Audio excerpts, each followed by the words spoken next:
ኤፌሶን መጽሐፍ እንግዲህ ጻፊው ቁጥር 1 ላይ ከሰማችሁኝ በእግዚአብሔር ፈቃድ የክርስቶስ ኢየሱስ ሐዋርያ ከሆነው ከጳውሎስ ስለሚል የኤፌሶን መጽሐፍ ጻፊ ሐዋርያው ጳውሎስ ነው። እንግዲህ ታውቃላችሁ በአዲስ ኪዳን ለተለያዩ አብያተ ቤተክርስቲያናት የተጻፉ መልእክቶች አሉ። እነኛ መልእክቶች ደግሞ በዘመኑ የነበሩ ሐዋርያትን የጻፉት። በእርግጥ አብዛኛውን የአዲስ ኪዳን መልእክቶችን የጻፈው ወንድማችን ሐዋርያው ጳውሎስ ነው። ከሷ ባሻገር ግን ጴጥሮስ ጽፏል አይደል፣ ያዕቆብ ጽፏል፣ ሐዋርያው ዮሐንስ ጽፏል እና ሌሎች መልእክቶች ስላሉ አንድን የአዲስ ኪዳን መልእክት ስታጠኑ ማን ነው ጻፊው የሚለውን ማወቁ ተገቢ ነው። ምክንያቱም ወደ ውስጥ እየጠለቃችሁ እያነበባችሁ በገባችሁ ቁጥር አንዳንድ ነገሮች የሚገባችሁ ከጻፊው ተነስቶ ስለሆነ ስለዚህ የኤፌሶን መጽሐፍ ጻፊ በማያከራክር በማያሻማ ሁኔታ ቁጥር 1 ላይ ራሱ ማን እንደሆነ ገልጦልናል አይደለ? ከጳውሎስ ይላል እና ሐዋርያው ጳውሎስ ለኤፌሶን ቤተክርስቲያን የጻፈው መልእክት ነው። አንዳንድ የመጽሐፍ ቅዱስ ክፍሎች ለምሳሌ አከራካሪ ጻፊያቸው የማይታወቅ የመጽሐፍ ቅዱስ ክፍሎች አሉ። ከዛ መካከል ድንገት እንደ ምሳሌ አርገል ልናነሳው የምንችለው የዕብራውያን መጽሐፍን የዕብራውያን መጽሐፍ ገና ሲጀምር ከቁጥር 1 ጀምሮ እንደዚህ አይነት መግቢያም ራሱ የለውም እና ቀጥታ ወደ ገደለው ነው ጻፊው የሚገባውና በመጽሐፍ ቅዱስ ትምህርት ቤት አከራካሪ ነው። አሁን የዕብራውያን መጽሐፍ አንዳንድ ሰው ጳውሎስ ነው የጻፈው የሚል አለ፣ ሌላው አጵሎስ ነው የጻፈው የሚል አለ፣ ሌላ በዘመኑ ከነበሩ ሐዋርያት መካከል አንዳቸው ነው። እንግዲህ ማንም ጻፈው ማንም፣ ግን እጃችን ላይ መጽሐፉ ስለተደረሰ ስለዚህ መጽሐፍ እግዚአብሔር ስሙ የተባረከ ይሁን። እስቲ አሜን። እና የኤፌሶን መጽሐፍ የጻፈው ሐዋርያው ጳውሎስ ነው። የተጻፈላቸው ተደራሲያኑ ደግሞ በኤፌሶን የምትገኝ የክርስቶስ ቤተክርስቲያን ነች። እቺን በኤፌሶን የምትገኝ የክርስቶስን ቤተክርስቲያን የተከላት ያጸናት ያገለገላት ደግሞ ራሱ ሐዋርያው ጳውሎስ እንደሆነ አያይዤ እንድታጠኑት በሐዋርያት ሥራ ምዕራፍ 19ን ደግሞ ጨምራችሁ ኤፌሶንን ስታጠኑ አበራችሁ የምታጠኑት አንዱ ስለ ኤፌሶን ቤተክርስቲያን መልእክቱም ደግሞ በጣም በጥልቀት ደግሞ እንዲገባችሁ ሐዋርያት ሥራ ምዕራፍ 19ን ደርባችሁ እንድታጠኑ በዛ ጋጣኔም ደግሞ ሌላ የቤት ሥራ ሰጥቻለሁ ማለት ነው። የኤፌሶን ቤተክርስቲያን በነገራችን ላይ የተተከለችው ሐዋርያት ሥራ ምዕራፍ 19 ላይ ነው። እዛ ሄዳችሁ ስታነቡ ሐዋርያው ጳውሎስ ከቆሮንቶስ የነበረውን አገልግሎት ጨርሶ ቀጥታ የሄደው ወደ ኤፌሶን ነውና ወደ ኤፌሶን እንደገባ ደግሞ 12 የዮሐንስ ደቀ መዛሙርት ወይም በዮሐንስ ጥምቀት የተጠመቁ የዮሐንስ ደቀ መዛሙርት የመጥምቁ ዮሐንስ ደቀ መዛሙርትን እንዳገኘ ኤፌሶን መግቢያ ላይ ነው ያገኛቸው እና እንዳገኛቸው ጥያቄ ጠየቃቸው አይደለ? እናንተ ሐዋርያት ሥራ ምዕራፍ 19ን እናንተ አንብቡ። ምን ብሎ ጠየቃቸው? ባመናችሁ ጊዜ መንፈስ ቅዱስን ተቀበላችሁ ወይ የሚል ጥያቄ እንደጠየቃቸው ታነባላችሁ። እነሱ ግን ያው ፍራንክሊ እውነቱን ነገሩት። አልተቀበልንም ማለት እንኳን መንፈስ ቅዱስን መቀበል አይደለም መንፈስ ቅዱስ ራሱ ማን ነው የሚለውን አናውቀውም ማለት መንፈስ ቅዱስን አናውቀውም ማለት እና እነኚህ ሰዎች የዮሐንስን ጥምቀት የወሰዱ ሃይማኖተኞች ናቸው። ስለዚህ የመዳናቸው ማረጋገጫ የሆነውን መንፈስ ቅዱስ ጌታ ኢየሱስ ክርስቶስ ወደ አብ ሄዶ የላከልን ለቤዛ ቀን የታተሙበትን ያን መንፈስ አያውቁትም ነበረ። ለዚህ ነው ቀጥሎ ሐዋርያው ጳውሎስ ጸለየላቸው። አይቲን ጥቂት ያስተማራቸው ይመስለኛል። ስለ መንፈስ ቅዱስ የነገራቸው ስለ መዳን የነገራቸው ይመስለኛል እና እንደ እጁን እንደጫነባቸው እንደጸለየላቸው ከዛ በኋላ እነኚህ 12 የዮሐንስ ደቀ መዛሙርት በኤፌሶን ያገኛቸው መንፈስ ቅዱስን እንደተቀበሉ የመንፈስ ቅዱስ የመቀበላቸው ማረጋገጫ የሆነ አንዱ ማረጋገጫ ብቸኛ አይደለም አንዱ ማረጋገጫ የሆነውን በልሳን እንደጸለዩና ትንቢትም ይብን እንደተናገሩ መጽሐፍ ይነግረናል። በእነሱ ነው አገልግሎት የጀመረው። ኤፌሶን ከተማ መግቢያ ላይ ያገኛቸው ሰዎች ናቸው። እነኚህን 12ቱን ካገኘ በኋላ ቀጥሎ ሐዋርያው ጳውሎስ በኤፌሶን ከተማ ለ3 ወር ያክል በየምኩራቡ እየዞረ የክርስቶስን ወንጌል ይሰብክ ነበር። እንደውም በኤፌሶን በየምኩራቡ በጣም የሚከራከሩ አይሁዳውያን ይሁዲዎች ይገጥሙት ነበር። ጠንካራ ይሁዲዎች ማለት ነው። እና እነኛ የሚገጥሙትን ይሁዲዎች ሁሉ በወንጌል እውነት እያሸነፋቸው ለ3 ወር ያክል በኤፌሶን ከተማ እየዞረ ሐዋርያው ጳውሎስ ወንጌልን እንደሰበከ አይሁዶችን ይከራከር እንደነበረ ታገኛላችሁ። እሱ ብቻ አይደለም። ከዛ 3 ወር በኋላ ሐዋርያው ጳውሎስ ጢራኒዮስ የሚባል እንደዛ አይነት የትምህርት አዳራሽ ተከራይቶ ለ2 ዓመት ያክል መጽሐፍ ወንጌልን እንዳስተማረ ይነግረናል። 3 ወር በየሙኩራቡ እየዞረ ካስተማረ በኋላ ቀጥሎ ለ2 ዓመት ተከታታይ ይታያችሁ ለ2 ዓመት ተከታታይ ሳምንታዊ ፕሮግራም አይደለም በየቀኑ የወንጌልን ትምህርት በዛ በእስያ አውራጃ ኤፌሶን ባለችበት በእስያ አውራጃ ከብዙ ቦታ በትንሹ መጽሐፍ ቅዱሳችሁ ስታጠኑ ሐዋርያው ጳውሎስ ወይም ይሄ ጢራኒዮስ የሚባለው የትምህርት አዳራሽ ካለበት በ100 እና በ150 ኪሎ ሜትር ራዲየስ ላይ ያሉ ሰዎች እየመጡ በዛ በጢራኒዮስ የትምህርት አዳራሽ ሐዋርያው ጳውሎስ የሚያስተምረውን ትምህርት ቁጭ ብለው ይማሩ ነበር ይላል። ለ2 ዓመት የቆየ ትምህርት ነበር። ያውም የኤፌሶን ከተማ በጣም ነው የምትሞቀው ያሁኗ ቱርክ ማለት ነው። አውሮፓ ያሁኗ ቱርክ አሁኗ ቱርክ ያለችበት ቦታ ማለት ሲቀዘቅዝም እልም አድርጎ ነው የሚቀዘቅዘው፣ ሲሞቅም እልም አድርጎ ነው የሚሞቀው። እኔ ሄጄ አይቼዋለሁ በሁለቱም ሲዝን። እንደዚህ ቁጭ ብላችሁ ራቁታችሁ ነው የምትቀመጡት። ያውም እንግዲህ ይታያችሁ ጳውሎስ ደግሞ በሚያገለግልበት ዘመን ቬንቲሌተር የለ፣ ኤሲ የለ። ያውም እንደዚህ አይነት አዳራሽ ውስጥ ነው በየቀኑ ነው የሚሰበሰቡት። ሙሉ ቀን ነው ፕሮግራሙ። ምን ያክል ግን ለእግዚአብሔር ቃል ብርሃን ይሄ ሰው ያለውን ትኩረት አንድም የምታገኙት እኮ እዚህ ጋር ነው። ለ2 ተከታታይ ዓመታት ከኤፌሶን ከተማ ጳውሎስ እስከሚወጣ ድረስ ያልተቋረጠ የወንጌል ትምህርት ሰው ቁጭ ብሎ ይማር ነበር። ወዳጆቼ ሰው ለትምህርት መቀመጥ ካልቻለ ነገ በህይወት ፕሮብሌም ውስጥ መቆም አይችልም። በምንም አይነት የህይወት በሚመጣባችሁ ፕሮብሌምና ማዕበል ውስጥ መቆም ከፈለጋችሁ ወዳጆቼ የእግዚአብሔር ቃል ተማሪ ሁኑ። ሰው የእግዚአብሔርን ቃል ቁጭ ብሎ ካልተማረ ካላጠና ካላወቀ በህይወቱ ነገ ይወድቃል። መውደቁ ካሁኑ የተረጋገጠ ነው። ሰው የእግዚአብሔር ቃል ሲባል የእግዚአብሔር ቃል ተማር ሲባል የእግዚአብሔር ቃል አጥና ሲባል የሚቀፈው ከሆነ ሮብ የሚመጣው ፈውሷን ፈልጎ ነፃ መውጣቷን ፈልጎ እንደው ነብዩ ምን ይናገረኛል የሚለውን ፈልጎ እሱም ጥሩ እኮ ነው ይቀርብናል አላልኩኝም። እሱንም እኮ ግማሽ ሰተነዋል። አይቀርባችሁም ደግሞ እውነቴን ነው የምላችሁ። ነገር ግን ሰው ለእግዚአብሔር ቃል ጊዜ ሊኖረው ይገባል። ስንቶቻችሁ ናችሁ በዚህ ያላችሁ በየቀኑ የመጽሐፍ ቅዱስ ጥናት ቤታችሁ ያለ ማለዳ የምታነቡ ማታ የምታነቡ ሌሊት ተነስታችሁ የምታነቡ ስራ ቦታችሁ ላይ እድል ሲኖራችሁ የእግዚአብሔርን ቃል ከፍታችሁ ስንቶቻችሁ ናችሁ እዚህ የምታነቡ? በጣም ብዙ ሰው ለእግዚአብሔር ቃል ትኩረት አይሰጥም። ራሱን በእግዚአብሔር ቃል አያሳድግም። ራሱን አእምሮን አያድስም። ለምንድን ነው ሰው በጣም በቀላሉ ዓለማዊ የሚሆነው? ለምንድን ነው ካላችሁ የእግዚአብሔር ቃል ውስጡ ስለሌለ። ሰው በሮሜ መጽሐፍ ምዕራፍ 12 ላይ እንዳለው ይሄንን ዓለም የሚመስለው ለምንድን ነው ካላችሁ የእግዚአብሔር ቃል አእምሮን ማደስ ካልቻለ። የሰዎችን ህይወት ሊለውጥ የሚችለው የእግዚአብሔር ቃል። እጅ በመጫን ሰው አይለወጥም። እጅ በመጫን ሰው መንፈሳዊ አይሆንም። እጅ በመጫን ሰው የቅድስናና የጽድቅን ህይወት አይለማመድም። አገልጋይ አይኮንም። ወዳጆቼ ሆይ በህይወት ብርቱ ክርስቲያን ደግሞ ብርቱ አገልጋይ መሆን ከፈለጋችሁ እመኑኝ ለእግዚአብሔር ቃል አፒታይት ሊኖራችሁ ይገባል። ልታጠኑ ልትማሩ እድሉን ባገኛችሁበት ሁሉ የእግዚአብሔርን ቃል እየተማራችሁ አእምሯችሁ ማደስ አለባችሁ። አለበለዚያ ግን ትርፉ ኪሳራ ነው የሚሆነው። ሐዋርያው ጳውሎስ ይገርማችኋል ኤፌሶን የቆየው 2 ዓመት ከ3 ወር ነው።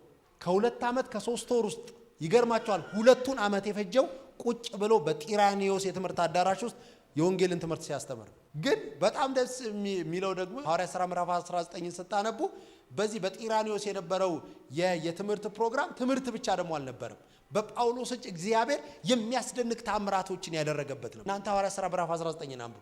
የሚያስደንቅ ተአምራት በጳውሎስ እጅ እግዚአብሔር ያደርግ ነበር ይላል። በነገራችን ላይ በዛ የትምህርት ፕሮግራም ነው ሰዎች የጳውሎስን መሐረብ ወይ ጨርቅ ይወስዱ የነበረው ወደ በሽተኛ። ትምህርት ብቻ አልነበረም፣ የእግዚአብሔርን ቃል ይማራሉ። ያ የተማሩት የእግዚአብሔር ቃል ደግሞ አፕሊኬብል ነው። ሰዎች ይፈወሳሉ፣ ሰዎች ነፃ ይወጣሉ፣ ከአጋንንት ስራት ነፃ ይወጣሉ። በኤፌሶን ከተማ እጅግ አስገራሚ ነገር እስከሚሆን ድረስ በጳውሎስ እጅ እግዚአብሔር ተአምራት ያደርግ ነበር፣ ቃሉን ያጸና ነበር። ምክንያቱም የእግዚአብሔር ቃል የሆነ ትምህርት ብቻ አይደለም። እንደ ፊዚክስ እንደ ኬሚስትሪ እንደው ፊዚክስ እና ኬሚስትሪ ራሱ ቤተ ሙከራ እኮ አላቸው። ቤተ ሙከራ ውስጥ እኮ ይሞከራል። የምትማረው ቲዮሪ እኮ ፊዚክስ ትማርና ኬሚስትሪ ትማርና ከዛ ቤተ ሙከራ ውስጥ ገብተህ እኮ ታዳቅላለህ። የተማርከውን ነገር ኦክሲጅን እናንተን ሲደባለቅ ብለህ አዳቅለ የሆነ ነገር ትሰራለህ። እንኳን የእግዚአብሔር ቃልማ ሰማይና ምድርን የሰራ ኢየሱስ ጌታ ነው። እስቲ አሜን በሉ። በኢየሱስም የቃሉ ብርሃን በእናንተ ህይወት ውስጥ በድንቅና በተአምራት ደግሞ ይገለጥላችሁ። እስቲ አሜን። ያጠናችሁት የእግዚአብሔር ቃል መጽሐፍ ሲናገር ዕብራውያን መጽሐፍ ምዕራፍ 4 ላይ ምን ይላል? የእግዚአብሔር ቃል ሕያው ነውና የሚሰራም ነው ተብሎ እንደተጻፈ የእግዚአብሔር ቃል የምታጠኑት ያ እናንተ ውስጥ የሚገባው ብርሃን በእናንተ ሕይወትም በድንቅና በተአምራትም በኢየሱስም በሕይወታችሁ ይገለጥላችሁ። አሜን ብሎ ለተባበረኝ ሁሉ ይሁንለት። ስለዚህ በጢራኒዮስ የትምህርት አዳራሽ ሐዋርያው ጳውሎስ 2 ዓመት ሲያስተምር ቁጭ ብለው የወንጌል ትምህርትን መማር ብቻ አይደለም፣ በጳውሎስ እጅ እግዚአብሔር አስደናቂ ተአምራት የሚያደርግበት ነበር። የጳውሎስን ጨርቅ ይወስዱ ነበረ። መምጣት ለማይችሉ ሰዎች፣ ለታመሙ ቤታቸው ለታመሙ ባጋንንት ስራ ለሚሰቃዩ ሰዎች የጳውሎስን ጨርቅ ይዘው ይሄዱ ነበር። ድንቅና ተአምራት ይሆን ነበር። በነገራችን ላይ በኤፌሶን የነበረው የጳውሎስ አገልግሎት እጅግ በጣም አስገራሚ ነው ይመስለኛል። ከሌሎች ከተከላቸው አብያተ ቤተ ክርስቲያናት ረጅሙን ጊዜ ሐዋርያው የቆየው በኤፌሶን ከተማ ነው። የኤፌሶን ከተማ በጊዜው በጣም ሰፊ ከተማ ነች፣ የንግድ ከተማ ነች። ምክንያቱም የኤፌሶን ከተማ ወደብ ስለነበረባት ነጋዴዎች ይሄ የንግድ መርከቦች ወደ ኤፌሶን ከተማ ይገቡ ይወጡ ስለነበረ ስታጠኑ የኤፌሶን ከተማ በጣም እንግዲህ ያው ንግድ የሞላበት ኢኮኖሚው በሙሉ የተነቃቃበት ስለሆነ በጣም ብዙ ሀብታሞች፣ በጣም ብዙ ኢንቨስትመንቶች፣ በጣም ሂውጅ የሆነች ከተማ ነች የኤፌሶን ከተማ። በጊዜው ቀላል የምትባል ከተማ አይደለችም። እሱ ብቻ ሳይሆን የኤፌሶን ከተማ ትልልቅ ቤተ ጣዖትም ያለበት ከተማ ነው። ከተማው ትልቅ ስለሆነ የኢኮኖሚ ከተማ ስለሆነ የኤፌሶን ከተማ አያይዞ ደግሞ በጣም ትልልቅ ቤተ ጣዖታት አሉ። እንደውም ጳውሎስን ከኤፌሶን ከተማ እንዲወጣ ያደረገው ያ በጣዖት ንግድ የተሰማሩ ሰዎች በትምህርቱና በአገልግሎቱ እየመታቸው ስለነበረ እነሱ ትርፍ እያጡ ስለነበረ ጣዖታቸውን እየመታ ስለነበረ እነሱ ባስነሱት ሁካታ ነው ጳውሎስ የኤፌሶን ከተማ ጥሎ ወደሚቀጥለው ከተማ የወንጌሉን ጉዞ ያደረገው። ሐዋርያት ሥራ ምዕራፍ 19 የሚያወራው ይሄንን ነው ከሞላ ጎደል። ቅድም ያነበብነው ቁጥር 1 እና ቁጥር 2 የመጽሐፉ መግቢያ ነው። ቁጥር 1 ላይ ቅድም እንዳነበብነው ማን እንደጻፈው ነው የሚነግረን አይደል? በእግዚአብሔር ፈቃድ የክርስቶስ ኢየሱስ ሐዋርያ ከሆነው ከጳውሎስ ብሎ ነው የሚጀምረው። ያው ጳውሎስ ራሱን ሲያስተዋውቅ ለሐዋርያነቱን አገልግሎቱን ያስተዋወቀበት መንገድ በጣም ይገርመኛል። በእግዚአብሔር ፈቃድ ለካ ጳውሎስ ሐዋርያነቱን የተቀበለው ይሄንን አገልግሎት የተቀበለው እግዚአብሔር ፈቅዶለት ነው።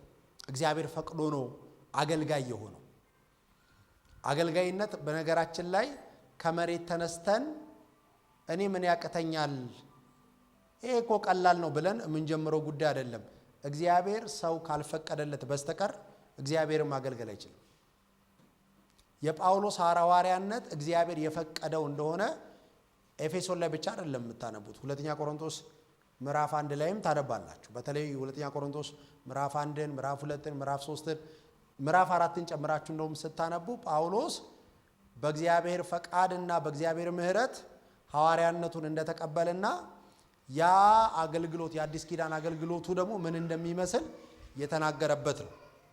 ድንገት ከኤፌሶን በተለየ የቆሮንቶሱን መልእክት ስታነቡት የሐዋርያው ጳውሎስን አገልግሎት የቆሮንቶሱን ስታነቡት ጠንከር ብሎ ስለ ራሱ የጻፈበት ክፍል ነው። በተለይ ሁለተኛ ቆሮንቶስ ስለ ጳውሎስ የግል ታሪክ ወይም የግል ሕይወት ማንበብ የሚፈልግ ሰው አንድ ማንበብ ካለበት መልእክቶች መካከል አንደኛው ሁለተኛ ቆሮንቶስ ነው። ምክንያቱም በቆሮንቶስ ቤተክርስቲያን የሐዋርያው ጳውሎስን አገልግሎትና ሐዋርያነት የማይቀበሉ ሰርጎ ገቦች ነበሩ። ሌሎች አስተማሪዎች ሐዋርያንን የሚሉ አገልጋይነን የሚሉ ነቢያትነን የሚሉ በቆሮንቶስ ቤተክርስቲያን እንግዲህ ጳውሎስ ባገለገለባት በቆሮንቶስ ቤተክርስቲያን ገብተው ጳውሎስ ሐዋርያ እንዳይደለ መልእክት እንደሌለው ሐዋርያነቱ ስልጣኑን የማይቀበሉ ሰዎች እንደነበሩ መጽሐፍ ስታጠኑ ታጣናላችሁ። በነገራችን ላይ ቆሮንቶስንም አብራችሁ አያይዛችሁ ካነበባችሁ በተለይ አንድም የቆሮንቶስ መልእክት የጻፈበት በተለይ ሁለተኛ ቆሮንቶስን የጻፈበት ዓላማው ጳውሎስ ሐዋርያነቱን አስረግጦ መናገር ስለፈለገ ነው። የሐዋርያነቱን ስልጣን መጠበቅ ስለፈለገ ነው። ምክንያቱም ይሄ አገልግሎት ከእግዚአብሔር የተቀበለው አገልግሎት የከበረ አገልግሎት ነው። እግረ መንገዱን ትቶለት የመጣው ሕይወት አለ። ጳውሎስ ወደዚህ ሐዋርያነቱ ሲጠራ ወደዚህ አገልግሎት ሲጠራ ጳውሎስ ትቶት የመጣው ነገር አለ አይደል? ትቶት የመጣው ያውም ደግሞ የሚተማመንባቸው የነበሩ ብዙ ነገሮች ጳውሎስ ነበሩት። በነገራችን ላይ የሚመካበት ጳውሎስ ብዙ ነገር ነበረው። እንደምታውቁት ገማሊያ እግር ስር ቁጭ ብሎ ሕግን የተማረ ሰው ነው። አይሁዳዊ ነው። በጊዜው ክርስቲያኖችን ሲያሳድድ ትዝ ይላችሁ ከሆነ በሐዋርያት ሥራ ምዕራፍ 8 እና 9 ላይ ታሪኩን ስታነቡት በዛ ዘመን ላይ ስልጣን ካላቸው አካላት ጋር ስልጣን የነበረው ሰው ነው እና ወደዚህ አገልግሎት ሲመጣ ስልጣን ትቶ ነው የመጣው። ትምህርት ትቶ ነው የመጣው። ሃይማኖት ትቶ ነው የመጣው። ስንት የሚመጻደቅበት ህይወት የነበረው ሰው ነው። ሐዋርያት ሥራ ምዕራፍ 9 ላይ እኮ ወደ ደማስቆ ሲሄድ እኮ አግኝቶት ነው አይደለ?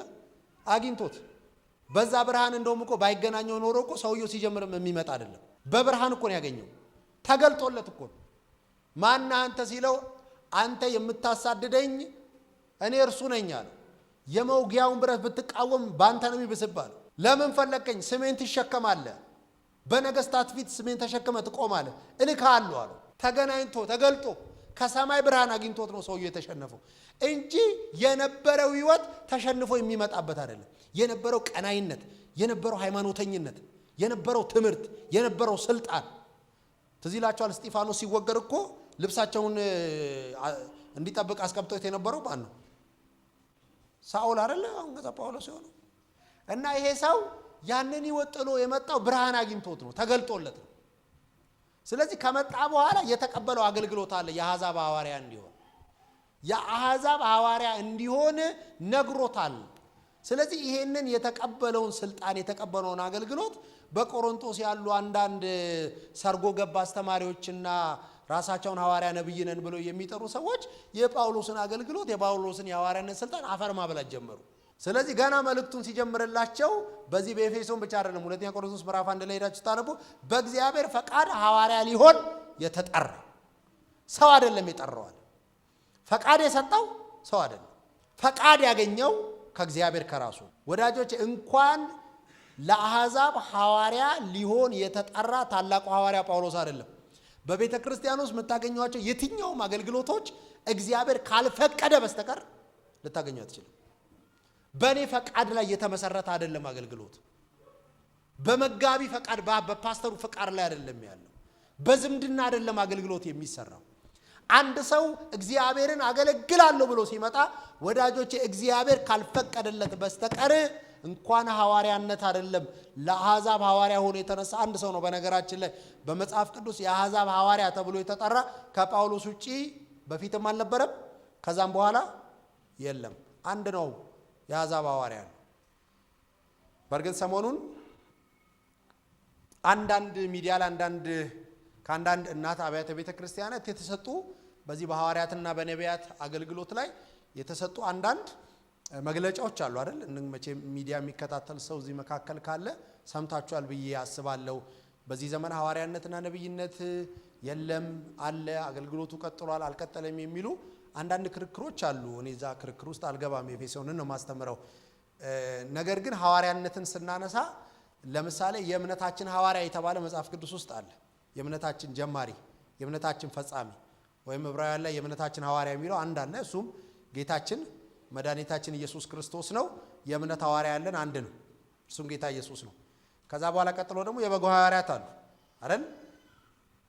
ዮሐንስ ራእይ ላይ የምታገኟቸው ራሱ ጌታ ኢየሱስ ክርስቶስ እየሄደ ተከተሉኝ ያላቸው ስልጣን የሰጣቸው የበጎ ሐዋርያት የሚባሉ 12 አሉ። እነሱ በቁጥር 12 ናቸው። 13ኛ የበጎ ሐዋርያ በነገራችን ላይ የለም። እምነታችን ሐዋርያ አንድ በሰማይ ያለው አንድ ነው፣ ሊቀ ካህኑ ጌታችን መድኃኒታችን ኢየሱስ ክርስቶስ። ከዛ በኋላ የእሱ ሐዋርያት የሚባሉ የበጎ ሐዋርያት 12 ናቸው። ኢቭን አንደኛው የአስቆሮቱ ይሁዳ እንኳን በጎደለበት ሲመረጥ ራሱ ታያላችሁ አይደል? ሐዋርያት ሥራ ምዕራፍ 1 ላይ የተመረጠበት ራሱ ክራይቴሪያ አለ የበጎ ሐዋርያ ለመሆን ከጅማሬ ጀምሮ እስከ ፍጻሜ ድረስ ከኛ ጋር አብሮ የነበረ ተብሎ አይደል? ጌታ ኢየሱስ ክርስቶስ ጋር አብሮ የነበረ ትምህርቱ ሲማር የነበረ በጣም ታጥለው ሲያወጡ ማለት ነው። ከዛ በኋላ ቀጥሎ የመጣው ሐዋርያ እንግዲህ ጳውሎስ ነው። እሱም ደግሞ ለአሕዛብ ሐዋርያ እግዚአብሔር አድርጎ የሾመው ማለት ነው። ከዛ በኋላ ሐዋርያ ሥራን ስታጠኑ ሐዋርያትና ነቢያት ተብሎ የተጠሩ መጽሐፍ ቅዱስ ላይ ለምሳሌ በአንጾኪያ ቤተክርስቲያን ታገኛላችሁ። በአንዳንድ ቦታ ላይ ሐዋርያት ነበሩ፣ ነቢያት ነው ነብይ ነበረ ምናምን የሚል ነገር ታገኛላችሁ። ከዛ በኋላ ግን በቸርች ሂስትሪ ላይ የሆነ ዘመን ላይ ሐዋርያነት እና ነብይነት መሰረት መስርተው ሄደዋል። መጽሐፍ ቅዱስ ኤፌሶን ላይ ነው በነቢያትና በሐዋርያትና በነቢያት መሰረት ላይ ታንጻቸዋል የሚለው። ስለዚህ እነሱ መሰረቱን በማዕዘኑ ድንጋይ አድርገው መስርተው ሄደዋል የሚል ትምህርት አለ። ከዛ በኋላ ግን እንደው ሐዋርያት ሥራን እንኳን ስናነብ ከዛ በኋላ ቆሮንቶስም ላይ ደግሞ ሄዳችሁ ስታነቡ በቤተ ክርስቲያን እግዚአብሔር አንዳንዶቹን ሐዋርያት ከዛ ነቢያት አይደል ከዛ አስተማሪዎች ከዛ ደግሞ የፈውስ አገልጋዮች እያለ በቆሮንቶስ ቤተ ክርስቲያን የነበረውን አገልግሎት ጳውሎስ እንትን ሲል ሐዋርያነትን ነብይነትን አብሮ አንስቷል። ነው ባጭር አማርኛ ከማይኖር ቢኖር ይሻላል የለም ብሎ ከመከራከር መኖሩ ጥቅም አለ። እንዳልኳችሁ ደግሞ ሐዋርያት ሥራን ማጥናት የቻለ አንዳንድ የጳውሎስ መልእክቶችን ያየ ሰው በዘመኑ ጳውሎስን በሚያገለግልበት ዘመን ሐዋርያ እየተባሉ አገልግሎታቸው የቀጠለ ሰዎች ነበሩ። ለማንኛውም እንኳን ሐዋርያነት ብቻ አይደለም እግዚአብሔርን ለማገልገል የሚነሳ ማንም ሰው እግዚአብሔር ካልፈቀደለት በስተቀር እግዚአብሔርን ማገልገል የሚቻል ጉዳይ አይደለም። አገልግሎት ሁለት ነገር ይፈልጋል። አንደኛ የእግዚአብሔር ፈቃድ፣ ሁለተኛ የእግዚአብሔር ምሕረት። ሁለተኛ ቆሮንቶስ ምዕራፍ 4 ላይ ሐዋርያው ጳውሎስ እንደዚህ ያለ ከእግዚአብሔር ምሕረት የተነሳ ይሄ አገልግሎት ስላለን ተስፋ አንቆርጥም አለ። ይሄ አገልግሎት ያለን ለምንድን ነው? ከእግዚአብሔር ምሕረት የተነሳ። አያችሁ አገልግሎት መነሻው ዕውቀት አይደለም፣ መነሻው ያንተ አቅም አይደለም። እግዚአብሔርን ለማገልገል የምትፈልጉ ሰዎች እዚህ መካከል እንኳን ኢቭን ያላችሁ እግዚአብሔርን ለማገልገል ስታስቡ የእግዚአብሔር ምሕረት ነው የሚጠራችሁ፣ በምህረቱ ነው የሚጠራችሁ። ምሕረት ደግሞ ለወደደም አይደለም፣ ለሮጠም አይደለም፣ ለሚታገል አይደለም፣ ዕውቀት ላለው አይደለም። ከሚምር ከማን ነው? ከእግዚአብሔር ምሕረትን የምትቀበለው ጉዳይ እንጂ ምሕረትን አንተ የምታመጣው ጉዳይ አይደለም። አንዳንድ ጊዜ እስክትለመኑ ድረስ ወደ አገልግሎት ለመምጣት አትሁኑ ወዳጆች። ይሄ የከበረ አገልግሎት የከበረ ነገር ነው። በተለይ የእግዚአብሔርን ፈቃድ በሕይወታችሁ ካወቃችሁ በኋላ እግዚአብሔርን እንደምታገለግሉት እግዚአብሔር በግልጽ በሚመገባችሁ መንገድ ከነገራችሁ በኋላ ያንን ምሕረት ካረገላችሁ በኋላ ይሄንን ምሕረት ተቀበላችሁ የእግዚአብሔር ፈቃድ እንደሆነ አውቃችሁ አገልግሎት ላይ የምትኮሩ ሰዎች ወይም ደግሞ የሆነ ዘመን እስኪመጣ እቺን ነገር ጨርሼ እመጣለሁ የምትሉ ሰዎች እመኑኝ እቺን እንዳላችሁ ርቀታችሁ እየጨመረ ነው የሚሄደው፣ ቶሎ አትመለሱ። ለዚህ ነው ጳውሎስ እኮ ከስጋና ከደም ጋር አልተማከርኩም ሲል አየ ልክ ጥሪው ሲደርስ አገልግሎት ፈቃዱን ስታቅ እግዚአብሔርን እንደምታገለግለው እግዚአብሔር በራእይም ይናገረ፣ በህልምም ይናገረ፣ በነብይም ይናገረ፣ እድል ከፍቶም ያሳይም፣ ተነሳሽነቱም ውስጥ ያምጣ። ይሄንን ካወክ በኋላ ግን እንኳን ሌላ መቃድ አይደለም ከራስ ጋር እንኳን መማከር የለብህም፣ ጊዜ የለህም። አገልግሎት አጠገባቸው ያለውን ሰው ንገሩልኝ፣ አገልግሎት እጅግ የከበረ ነገር ነው በሉት። ድገሙና ንገሩት ባካችሁ፣ እግዚአብሔርን ማገልገል የከበረ ነገር ነው በሉት። እንዳይቀልብ በሉት፣ እንዳይቀልብ። ለምን እጅ ማስታጠብ አይሆንም? ቤተክርስቲያን ውስጥ ለምን ወንበር ማስተካከል አይሆንም? አሁን እኛ ጋር እህታችን ብሩክቲ ያለች እህታ ማለት ቤተክርስቲያን በደንብ ታገለግል። እሷ ይሄንን አገልግሎት እንድታገለግል እኔ አይደለም የፈቀድኩላት፣ እግዚአብሔር ምሕረትና የእግዚአብሔር ፈቃድ ነው የፈቀደላት። ደግሞም አገልግለዋለችና በዘመኗ መካከል አታፍርም። አይ አገልግሎት ዲፖዚት ነው። ዛሬ ወጣትነትን፣ ልጅነትን፣ ገንዘብህን ያለን ነገር ስታገለግለው ነገ ምን እያረክ መሰለ? ዲፖዚት እያደረክ ነው። ለነገ የሚቀመጥ ክብር አለ፣ ለነገ የሚቀመጥ አክሊል አለ። እግዚአብሔር ያገለግሉትን አይረሳም። እግዚአብሔር ለስሙ ፍቅር ያሳዩትን አይረሳም። ለምን? እግዚአብሔር አመፀኛ አምላክ አይደለም ይላል ዕብራውያን መጽሐፍ ላይ ሲናገር። እናንተ ያገለገላችሁ ጊዜያችሁን፣ ጉልበታችሁን፣ አቅማችሁን ሰጣችሁ እግዚአብሔር ጠርቶኛል ብላችሁ ከሌላ ብዙ የሶሻል ህይወት ኃላፊነት እያለባችሁ፣ ትምህርት እያለባችሁ፣ ስራ እያለባችሁ ቀንሳችሁ እየደከማችሁ መጣችሁ ያገለገላችሁ ወይ እመኑኝ በዘመናችሁ አታፍሩ። አገልጋዮች ጮክ በሉና አሜን በሉ። እግዚአብሔር የሚያገለግል አያፍር። ፈቅዶልህ ነው፣ ምሕረት ነው፣ ቸርነቱ ነው። ስለዚህ ጳውሎስ ይሄንን አገልግሎት እግዚአብሔር ፈቅዶለት የጀመረ ሰው እንደሆነ ቁጥር 1 ላይ ነክቶት ያልፋል። ሁለተኛ ቆሮንቶስን አጠቃላይ የሚያጠና ሰው አንደኛ ቆሮንቶስንም ጨምሮ የሚያጠና ሰው ይሄንን ያውቃል። ከዛ የተጻፈላቸው ሰዎች ደግሞ በኤፌሶን ላሉ ሰዎች አይደለም፣ በኤፌሶን ለሚገኙ በክርስቶስ ኢየሱስ ላመኑ አድሬስ የሚያደርገው የኤፌሶን መልእክትን ለአዲስ አማኝ የተጻፈ አይደለም። ማንበብ ያለበት ማጥናት ያለበት ኤፌሶን ማን ነው ካልከኝ በኢየሱስ ክርስቶስ ላለ ምን ማለት ነው? ዳግም ለተወለደ ደግሞስ ለሚታመን ቅዱስ ለሆነ ቅዱስ ኢየሱስ ክርስቶስን የማመን ውጤት ነው ቅዱስ። ማንም ሰው ከመሬት ተነስቶ ቅዱስ አይሆንም። ማንም ሰው ከመሬት ተነስቶ ጻድቅ አይሆንም። ጽድቅና ቅድስና የሚገኘው ጌታ ኢየሱስ ክርስቶስን በማመን። በኤፌሶን ለሚገኙ ቅዱሳን ሲል ገዳም ለገቡ አይደለም፣ ኑሮ በቃ ይላሉ አይደለም። በኤፌሶን ከተማ የሚገኙ በክርስቶስ ኢየሱስ ላመኑ፣ በእምነታቸው ምክንያት ደግሞ ለተቀደሱ፣ በእምነታቸው ምክንያት ደግሞ ለጸደቁ። ወዳጄ ወይ ጸድቅ ያለው ተቀድሽ ያለው የእግዚአብሔር ልጅ ሆኛለሁ የምለው በኢየሱስ ክርስቶስ በማመኔ ነው። እዚህ ያመናችሁ ካላችሁ ከዚህ በኋላ ኤፌሶን የምትጣኑ ከኔ ጋር እንግዲህ አብረን እየተማረን የምንቀጥል ስለ ጸደቃችሁና ስለ ተቀደሳችሁ ነው በኢየሱስ ክርስቶስ። ይሄንን ነገር ይልና ከዛ በኋላ ከእግዚአብሔር ከአባታችን ከጌታ ከኢየሱስ ክርስቶስ ጸጋና ሰላም ለእናንተ ይሁን ይላል። ጉባኤው ደግሞ ምን ይላል?